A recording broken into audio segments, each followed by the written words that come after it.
Welcome everybody. I can see that quite a few of you have come on board. So I think we'll just get started.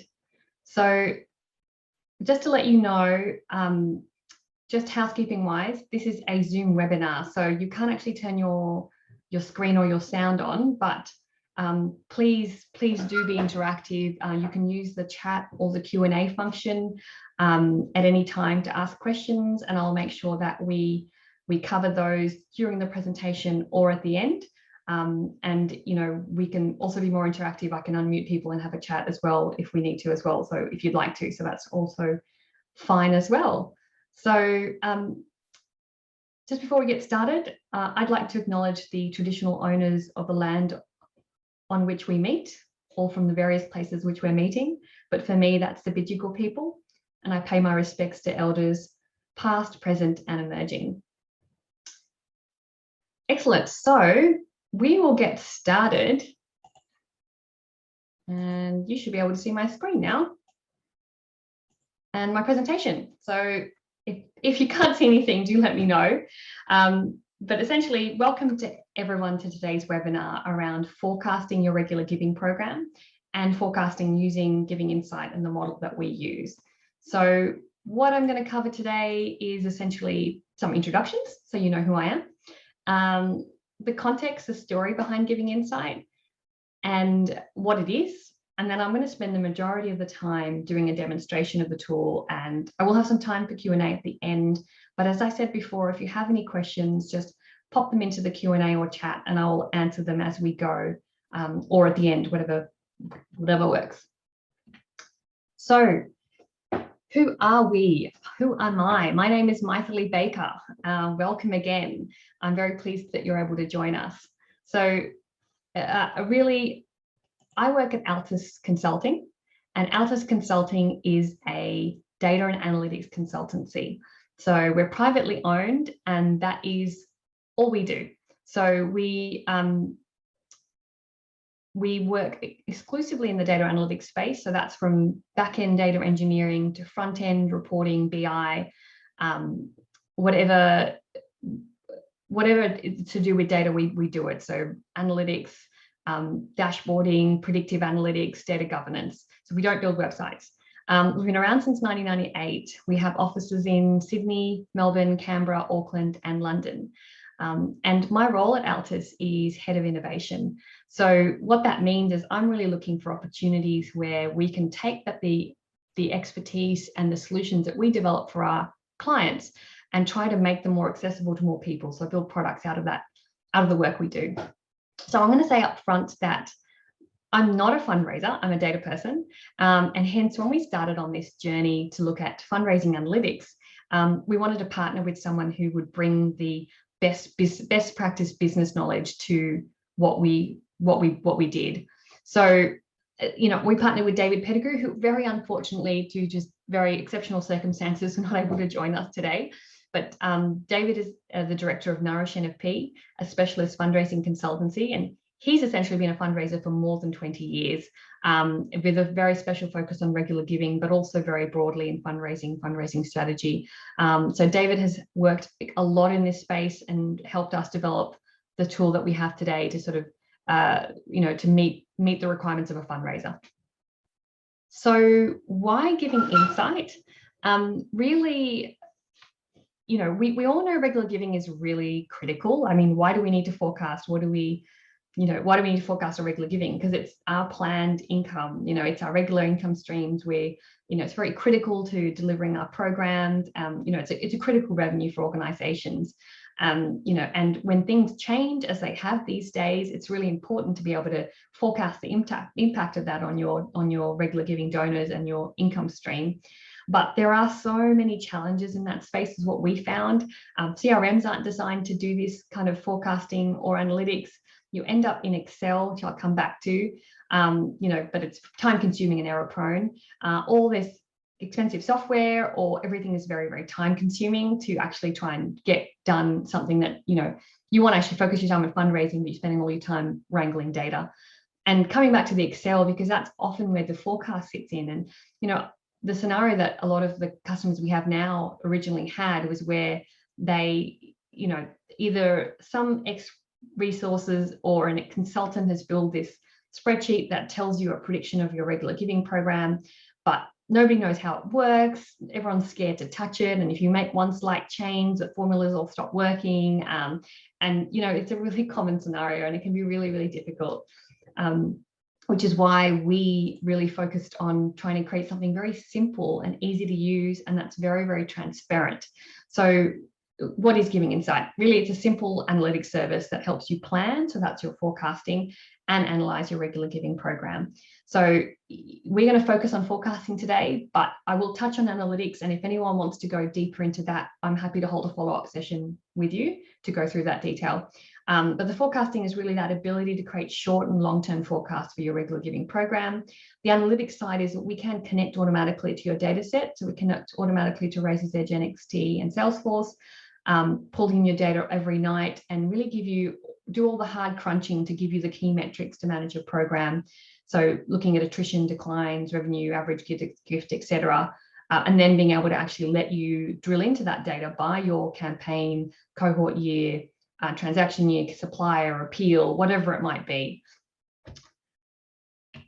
And the benefits that we've seen working with our customers, we develop this in very close consultation and feedback from our clients.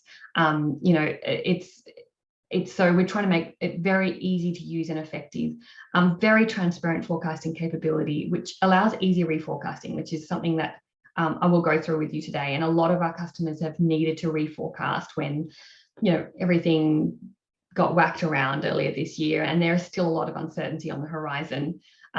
It frees up people's time, particularly data people, so they can do more value add in terms of data quality and marketing campaign requirements. And it just makes tracking and analyzing your programs easy, so you can do very quick reporting up to your key stakeholders, such as the board. I mean, especially when you're looking at regular giving, given the size of investment required, it's really important to keep your board up to date from a prediction and an update perspective, and this tool makes that really easy. So there's a quote there from Dane from the Kids Cancer Project, which I'll let you read. And there's a whole case study on how GivingInsight has helped the Kids Cancer Project on our website, which you should check out. So I'm going to try to spend most of the time in the demo. So I'm jumping into that. I raced through that so we can spend most of the time in the showing you how this works. So a couple of example clients there underneath, but I'm now going to stop sharing and go to the actual slide. So let's go to that. Okay, so we should be in GivingInsight. So you should all be seeing my screen. So if you're not, let me know. I think we're all good. Very excellent. Thank you for that confirmation. So this is the homepage of GivingInsight. So firstly, this is a sample organization. So it's not going to be client's real data. So just bear that in mind. And you'll see here the two main elements of GivingInsight is really that forecasting and analytics capability. And today we're really going to spend time on that forecasting side. So you can see here, this is where you can view your existing forecast, and this is where you can create a new one. And I already have created an example forecasting for a telemarketing channel. But rather than go into that, I'm actually going to create a new forecast from scratch so you can see how the process works. So this is how you create a new forecast. I'm going to do face-to-face because we've already got telemarketing. I'm going to pick a random made-up supplier. If you're a PFRA member, you can include that cost into your forecast. And then here are all the key input fields that we need. And you can see when you hover over these, you'll get little definitions of what you need to put in, but I'll go through that with you now. So really importantly, what do you expect your average gift to be? So what's that prediction? Pre-debit fail. So how many people do you expect to, sign up who you'll never even try and transact? Okay, so they're going to cancel before you transact. Then what is your cost per acquisition? So really important. So most of our customers use this directly as a supplier cost.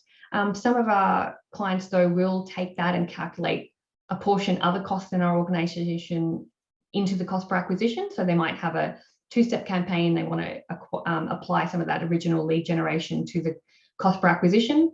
So it's however your campaign works and what you want to do.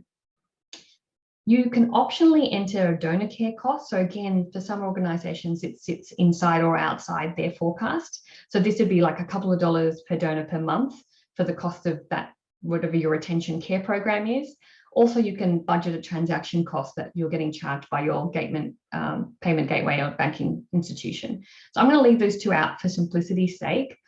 Very important to have a decline number, and good if you know what that looks like. But at the very least, something in there. Otherwise, obviously your results can be inflated. So this is, what percentage of transactions are going to fail every month. So then we decide when we're going to kick off this acquisition campaign, and we might give it a name, which is version 1. And then we move down into actual acquisition numbers. So you can see here with the asterisks, year 1 is mandatory. After that is all optional. So I'll start off with just year 1, and I'm going to keep it pretty simple and just say, I'm going to acquire 100 donors every month. And you can copy and paste within here. You can also copy and paste from Excel, which I will show you. And month 1 here is your month 1 that you've set in your starting forecast. So this is April to March. You also have a sample attrition in here. So you can leave this as is, but better yet, you can also play around with it and start modifying, from what your attrition to be or what you want it to be. And then once you've really you're happy with all that, you essentially click submit forecast. And this is where the model really takes these key inputs and your donor numbers and maps that out for you. So there's no hidden magic. It's just calculating what's going to happen with those numbers. And you can see here instantly, your revenue is going to be 1.1 million, total expenses for 20K, and you're going to break even in 2024 January. To the left of that, you can see a graph which is showing you your month-on-month profit or your accumulative. And you can kind of clearly see when you start becoming profitable in January. And then underneath, you've actually got your remaining donors by cohort and period. And probably the most important part of the forecast, which you should be all seeing my screen now, is the Excel output. Okay, so this is really where all the details of that forecast, so all the numbers that you put in terms of regular givers and declines and cost per acquisition is then multiplied out, and you get it month by month, the donor numbers, income, expenses, summary by year. And so this is really easy for you to then, give to your budgeting teams, paste into bigger budgets, manipulate, play around with. You've got really all the options that you need to there. Let's check that everyone can. Great, everyone can see my screen. That's most important. All right, so I will pop back to Giving Insights. It looks like changing my screens is working. And we'll go through another scenario. So this is where we've essentially created a new forecast. Now, once you've done that for a channel and a supplier, really, if you want to make changes to that, you just go into your existing forecast, click modify, and what you've put basically comes up. So you can now essentially go back and say, you know what, we're going to transact instantly and reduce that pre-debit fail. We're going to have a program to reduce our decline rate. We're going to be transacting multiple times a month and several times, and we're going to make changes to that. Maybe you want to do a reforecast and you're kind of like, actually, there was a week lockdown and we significantly reduced, we couldn't run the face-to-face program, so our first month numbers have totally reduced. So you can kind of see this is the way our customers use them, really just trying to model out, what changes to their operations or what's happening externally is actually going to impact their program. So I might do that, and then I might just call it version 2 because I'm not being very creative. And I can click submit forecast.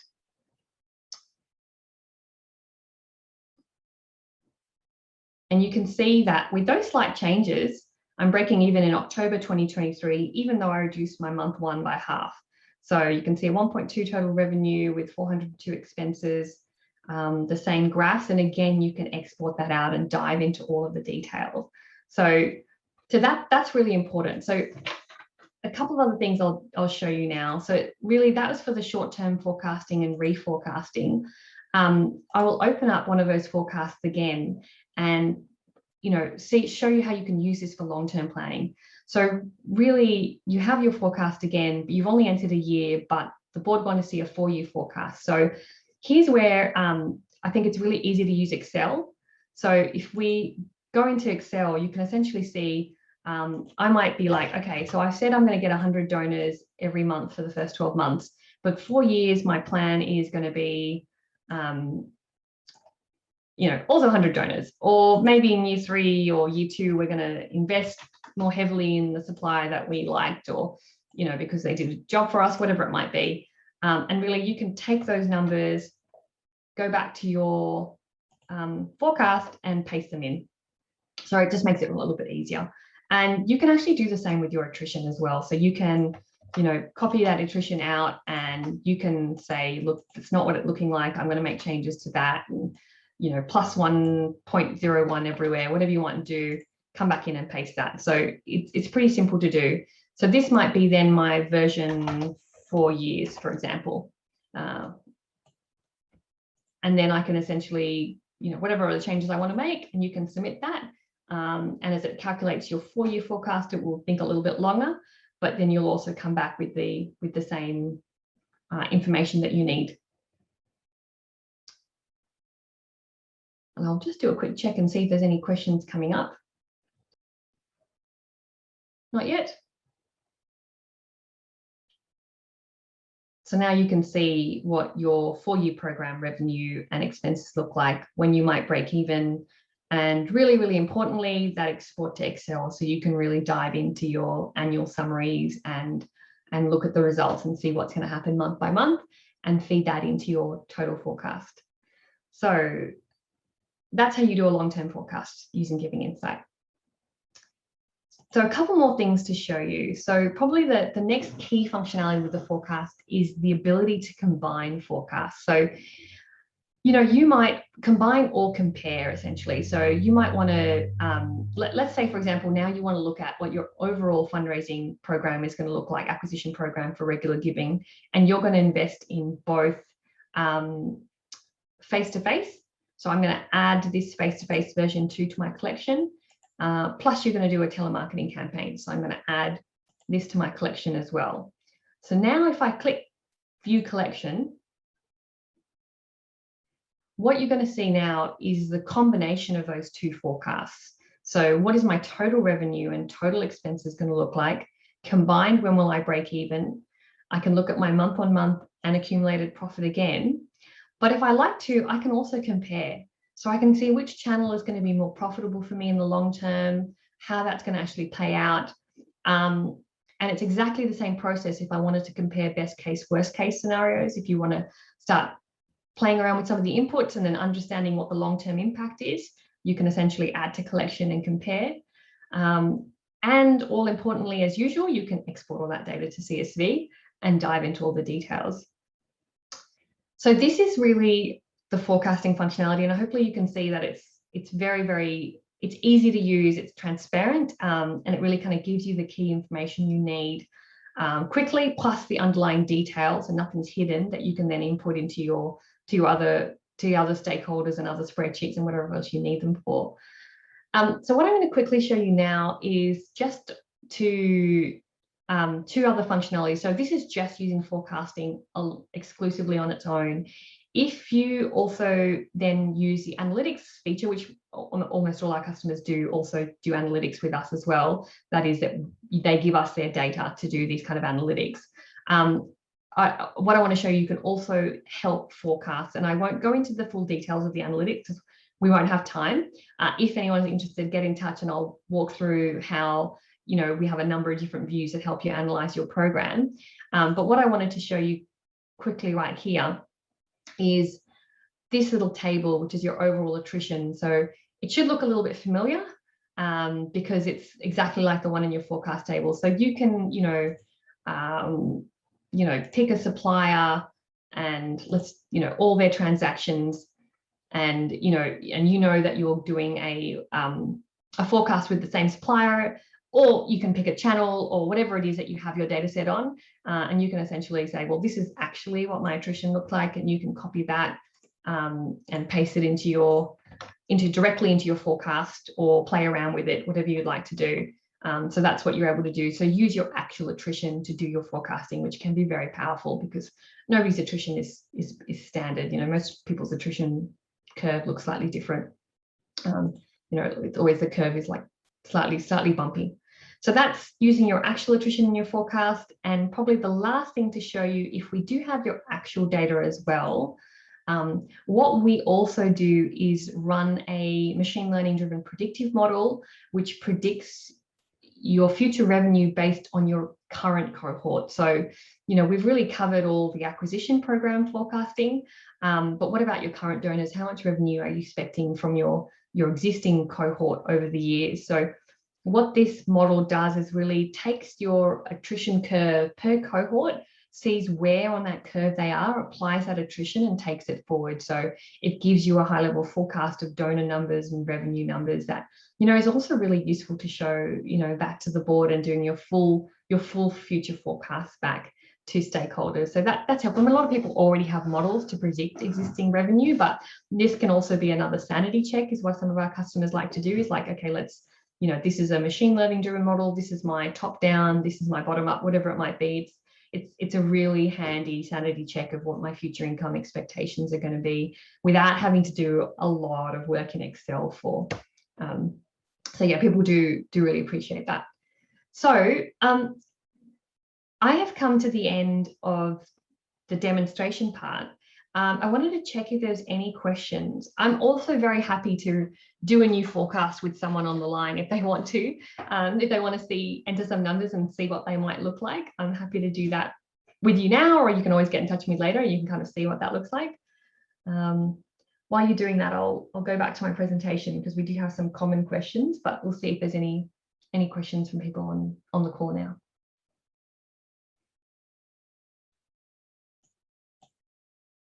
So it doesn't look like anyone's got any questions yet. Let me just go back to my slide, share my slide. Okay, so back in the presentation, there are a couple of, you know, questions that people ask quite commonly. How do I implement this? So for forecasting on its own, you're good to go within 30 minutes. We can create you and you can start forecasting to your heart's content. If you're also going to use the analytics part of it, then we need to obviously upload your data, which depending on the volume can take a few days. We have an automatic connection to Razor's Edge NXT, so that'll, you know, happen seamlessly. You just need to connect up and map the custom fields and load, and it's exactly the same for Salesforce with the payments to us module. We can also load data from spreadsheets. Some people have CRMs that don't have API connectivity, and so hence we can also do spreadsheets. In terms of the number of users within an organization, there's no limit. It's just a per organization license. In terms of fees, so to just have the forecasting, that's a subscription of $2,000 per annum, excluding GST. To have the forecasting and the analytics is $5,500 per annum, excluding GST. A lot of people ask us, is it just for regular giving? Obviously, the forecasting is very regular giving specific, but just in terms of our plans, we are going to start extending to cash donors very, very soon, so in July this year. And we're also at the moment introducing ad hoc analytics using Power BI. So that's another functionality that we are introducing at the moment, which is, you know, a lot of our customers would love to use as well because they have some Power BI skills already. All right, sorry, I do see a question now. Sorry, I missed that earlier. Cost to engage with the tool. So yeah, so hopefully I've answered that, Bernie. So these are the costs. It's an annual subscription cost, and yeah, you can get this forecasting, get straight away, or analytics as well, where we just need to load your data, but it's a fairly simple process. Excellent. So I can't see any other questions, so I will close out the webinar. Thank you very, very much for your time. Please Please do get in touch if you want more details. There will be a follow-up email sent out to everyone after this with a recording. I'm also very happy because given time, I couldn't go through the analytics part as well as forecasting. So I'm very happy to do a one-on-one walkthrough of the analytics part with you guys if you want to dive a bit more detail into that as well. Thank you very much.